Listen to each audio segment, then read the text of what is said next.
بسم اللہ الرحمن الرحیم۔ آج کا درس مسائل نجاستوں کے بیان میں نجاست کی بنیادی طور پر دو قسمیں ہیں۔ نمبر ایک نجاست غلیظہ، یعنی کہ جس کے حکم کے اندر سختی ہو، جیسا کہ انسانی بدن سے نکلنے والی تمام رطوبتیں، بہنے والا خون، تمام جانوروں کی لید، درندوں کا لعاب اور ان کا گوشت۔ اگر یہ جسم کے اوپر لگ جائے تو درہم سے کم مقدار ہے تو دھو لینا سنت ہے۔ اگر ایک درہم سے زائد کپڑوں پر لگ گئی ہے، نجاست جسم پر لگ گئی ہے، تو اس کا دھونا ضروری ہے۔ جب تک دھوئیں گے نہیں وہ تب تک نماز نہیں ہوگی۔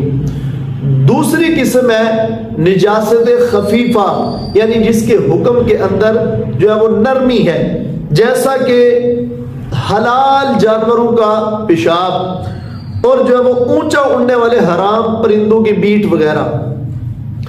اس کا حکم یہ ہے کہ جسم یا کپڑے کے جس حصے پر لگی ہے اس کے چوتھائی حصے سے اگر کم ہے تو معاف ہے، اگر چوتھائی حصے سے زیادہ لگی ہے تو اس کا دھونا ضروری ہے۔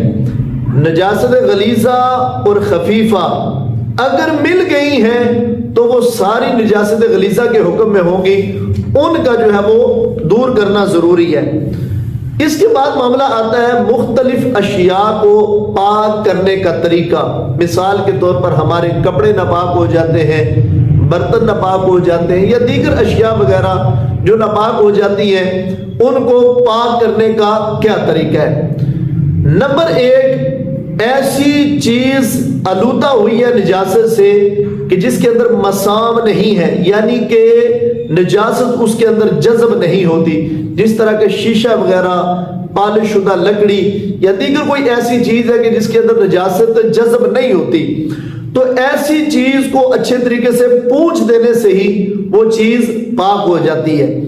نمبر دو، وہ ایسی چیز ہے اس کے اندر مسام ہے، نجاست اس کے اندر جذب ہو جاتی ہے، جس طرح کے کپڑے وغیرہ۔ تو اگر کپڑوں کو نجاست لگ گئی ہے تو اس کو 3 مرتبہ دھونے سے اور ہر مرتبہ نچوڑنے سے کہ قطرہ بھی پانی کا نہ رہے، اس انداز سے وہ چیز پاک ہو جاتی ہے۔ اگر نجاست پتلی ہے، پیشاب وغیرہ، اور اگر نجاست گاڑی ہے جس طرح کہ پخانہ وغیرہ، تو اس کا جو عین ہے اس کو دھونا ضروری ہے، یعنی کہ 3 سے 5 7 مرتبہ۔ جب وہ نجاست کا جو ہے وہ عین زائل ہو جائے گا تو وہ چیز پاک ہو جائے گی۔ تو جس کے اندر چیز جذب ہوتی ہے، ہر مرتبہ دھونے اور دھو کر اچھے طریقے سے نچوڑنے سے وہ چیز پاک ہو جاتی ہے۔ نمبر 3 ہے نجاست جذب بھی ہو جاتی ہے لیکن اس کو نچوڑنا ممکن نہیں ہے، جس طرح کہ صوفہ وغیرہ یا گدا وغیرہ یا گدیاں وغیرہ، جو مختلف چیزیں ہیں کہ جن کو ہم نچوڑ نہیں سکتے۔ تو ایسی چیز پر پانی بہایا جائے اور اس کو کسی اونچی جگہ پر رکھ دیا جائے، اس سے جب پانی کے قطرے ٹپکنے بند ہو جائیں گے پھر دوسری مرتبہ پھر اس پر اسی طرح پانی بہایا جائے، اور جب 3 مرتبہ اس انداز سے اس پر پانی بہایا جائے تو جو وہ کپڑے وغیرہ وہ پاک ہو جاتے ہیں۔ یاد رکھیں واشنگ مشین میں کپڑے دھونے سے پہلے جو ناپاک کپڑے ہیں ان کو پہلے ہی پاک کر لیا جائے۔ اگر وہ ناپاک کپڑے کپڑوں کے اندر ڈال دیے تو وہ سارے کے سارے کپڑے ناپاک ہو جائیں گے۔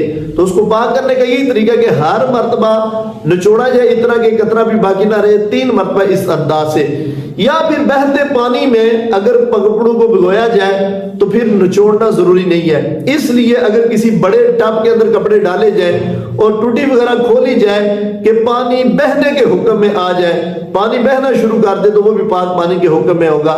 اس انداز سے کپڑے پاک کرنا ضروری ہے۔ یاد رکھیں ہم اپنی نمازوں کو ضائع ہونے سے بچائیں۔